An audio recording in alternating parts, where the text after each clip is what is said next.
Hi, sweeties. How are you doing? Welcome to Naya Sim. And thank you all so much for all the love and support. Hope you all are doing great.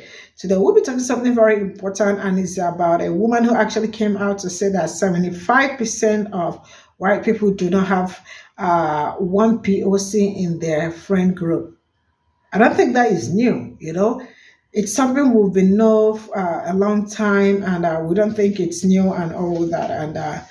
And I am sure that Black people also are not looking for people that will group them like, friend, this thing, and all that. I mean, Black people are not looking for that.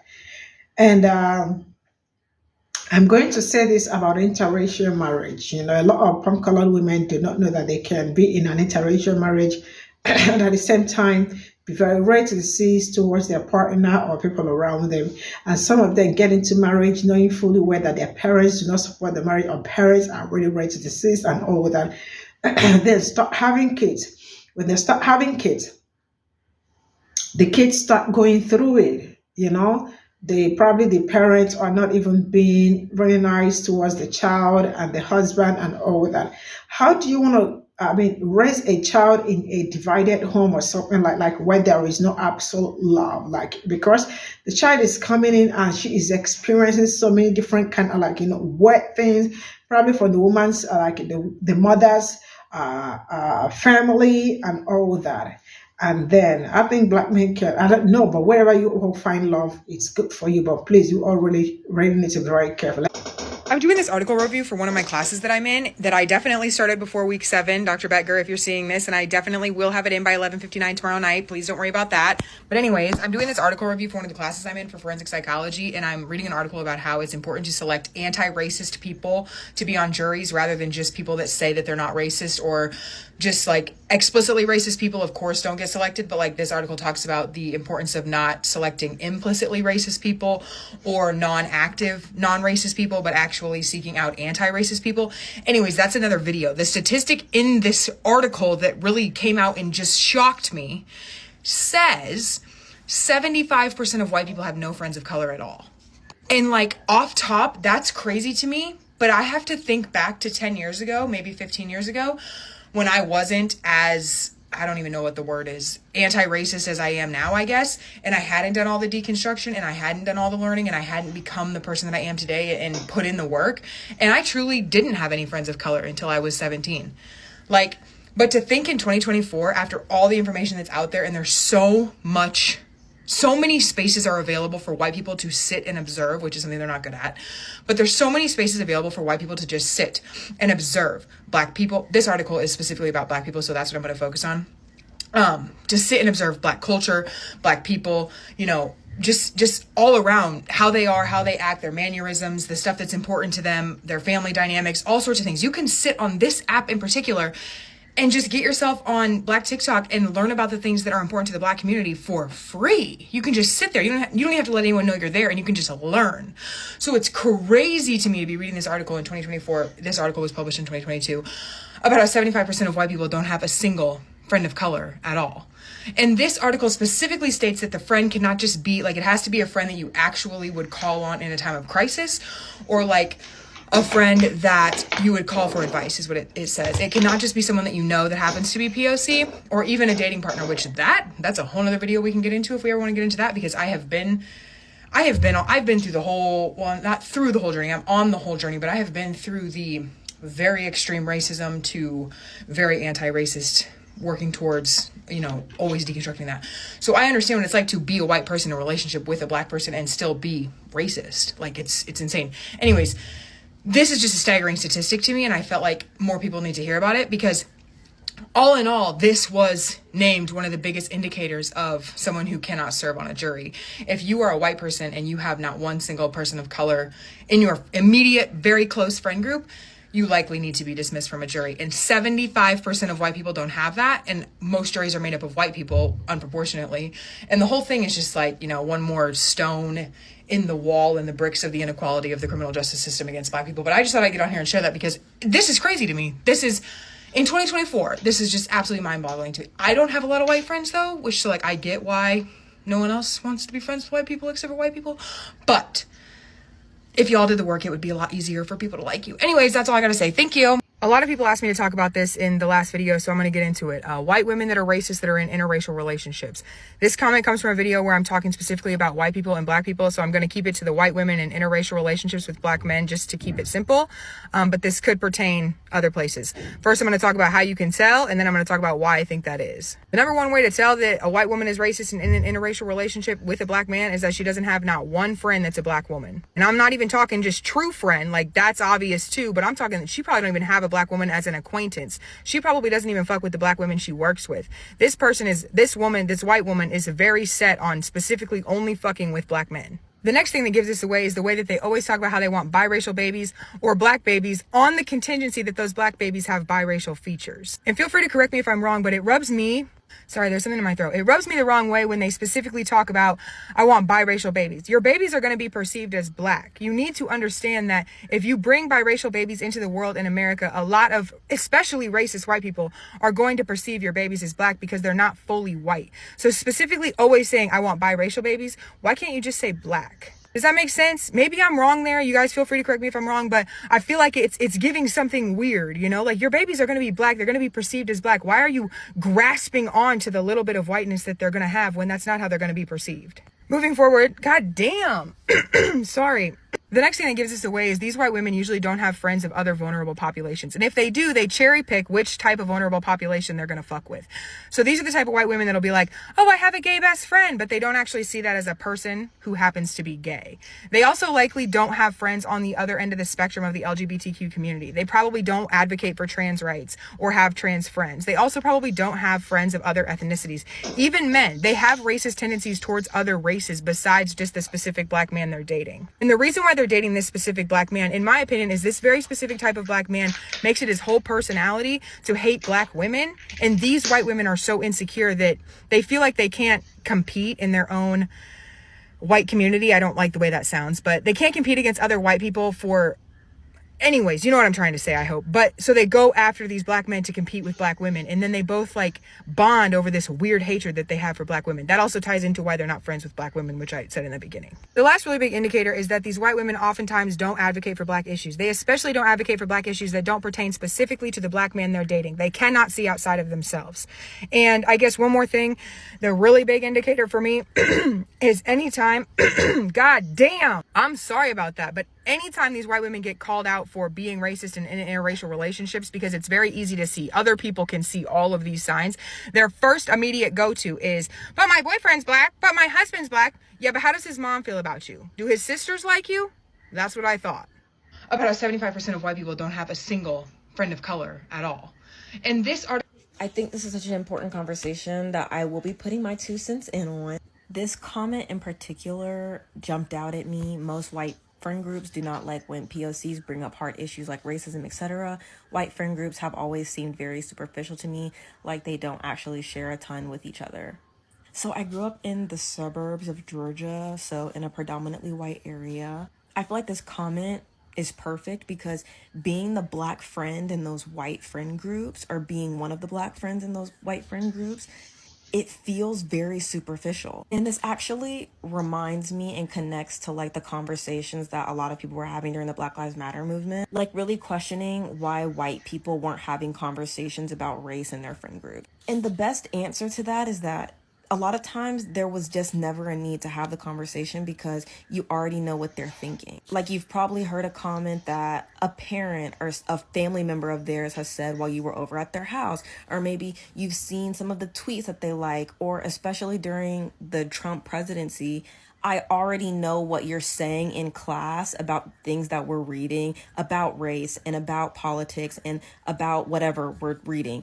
And I see what you're saying about that. I can definitely draw the conclusion and there's no need to have a conversation about it. And at the same time that was a tough experience to have, yeah, but it makes me more understanding and willing to hear other people's perspectives on things. Like, it's really fucked up that I couldn't always feel safe or comfortable saying what I thought or how I was feeling about something. And this is a really hard conversation to have because of the nuance that exists. Like, yeah, it would have been really great to have friends who cared about my perspective on things, wanted to hear about my experience and wanted to know more about it and wanted to learn from it. But at the same time, also learning that that's just not how the world is. And also that you can be friends with people who have different opinions than you. Like, I'm not gonna sit here and excuse people being biased or racist or whatever. Like, I'm not gonna say that their views on abortion and gun control and immigration is like things that I agree with. But at the same time, I think it's really important to be young and to encounter people who have different beliefs than you and figure out how to deal with that. Because at the end of the day, that's how we're all moving in the world. Off of the internet, you have to just put up with the people who are around you. Like, we're supposed to be there for each other and all that stuff. And if you're going to do that, you have to be able to put some of that stuff to the side. And I just think that some people learn that at different ages in their lives. And for younger Black people, sometimes that lesson is learned as they're growing up. To be honest now, I definitely am very careful about who I befriend who's white. Like, if we're coworkers or whatever, I don't care. But if I'm actively wanting you to be a part of my life, then yeah, I definitely need to know who your friend group is, what they look like.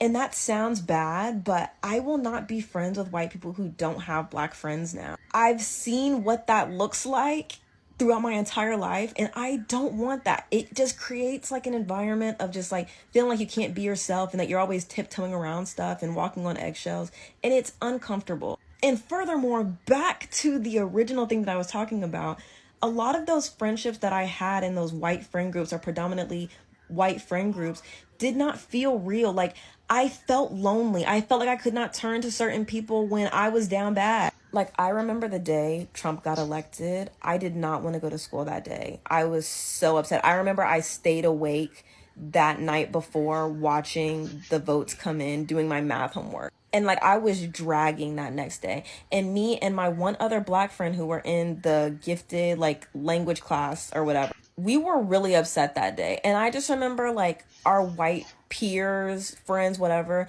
were just like, why are you guys so upset? Like, everything's gonna be fine. Like, we're good. Everything's gonna be great. And it's like, you have no clue what this means for Black people existing in America, or any minority group existing in America. There's just a lack of genuine want to understand. And that's something that I don't think can't exist in a friendship. And that's why I really don't talk to those people at all now. Like, I still have white friends that I grew up with, yeah, but they're the ones who wanted to grow and wanted to care about my Black experience now. But having Black friends is so important. And I'm not just saying that as a Black person who needed to go and have Black friends, but also for other people who aren't Black. It's important for you to have Black friends so that you can better navigate the world, honestly. And at the same time I'm saying that, it's very important for me to have white friends. Like, we all have to live in the world together, and we're all gonna see each other, so it makes sense to have friends that look like what you're seeing out in the world. And back to the comment one more time, it was also extremely invalidating to be having open discussions in class about Of Mice and Men, the Poisonwood Bible, talking about like colonialism and imperialism and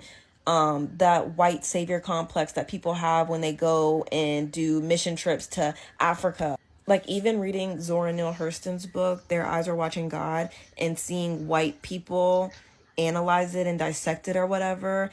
And it was just, and having conversations about colorism and them not even knowing what that is and then explaining that to them.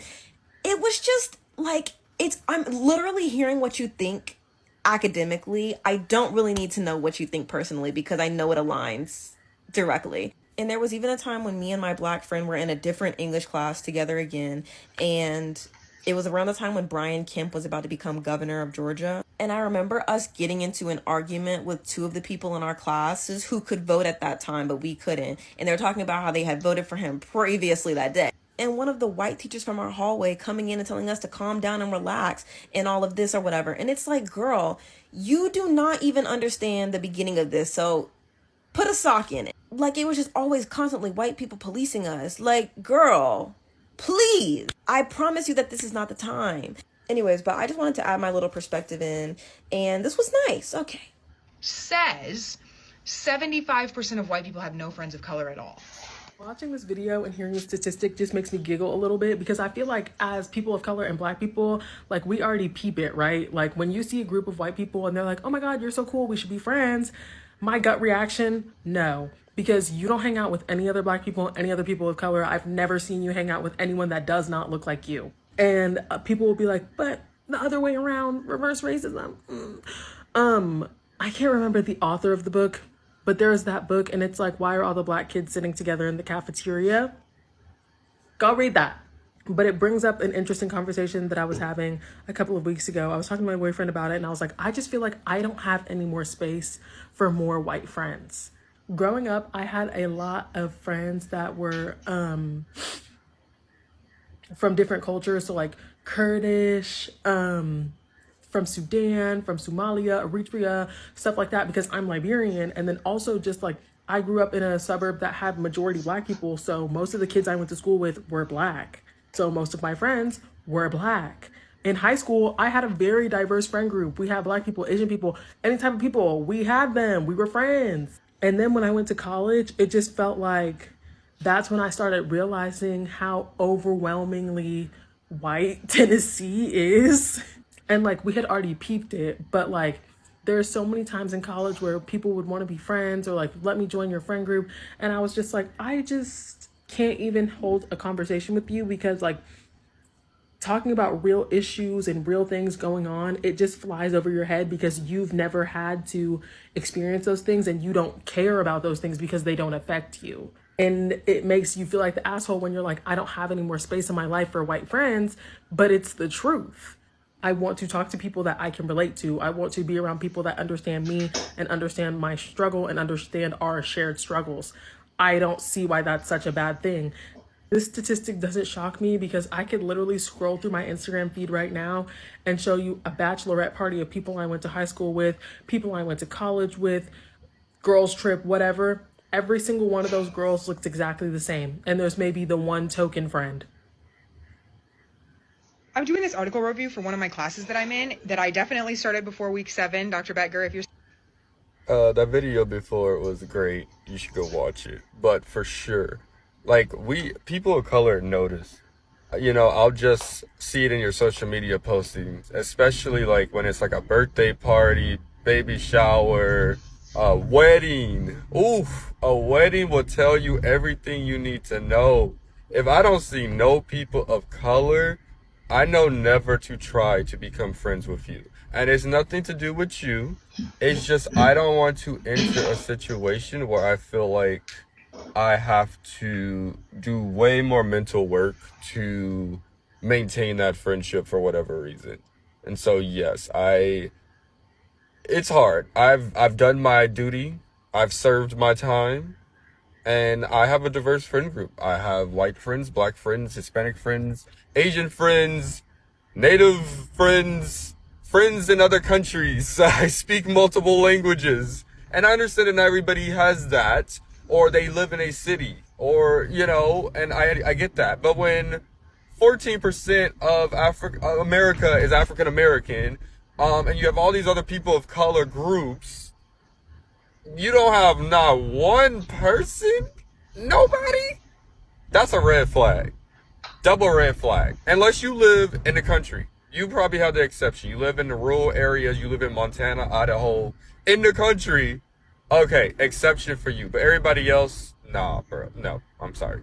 Yeah, what's actually wild is that I didn't even need to know those stats because I already move and live like I already knew that that was true. Like, you guys know what I mean? Basically, if you are going to have white people in your life, you need to vet them because it's a safety thing at this point. Like, we all know it. They don't want to admit it. But, like, for the most part, you need to make sure that these people are right in the fucking head and also doing their own internalized work. And if that's not going on, keep bitches at an arm's length for real. Be safe. Like, wait, y'all should go back and watch that full video because she does drop some more good info. But like, I'm in an interracial queer relationship. Like, we both know how to take care of ourselves and each other and are like culturally competent. And like most white folks, that's not really common. I've had people who just want to be my friend.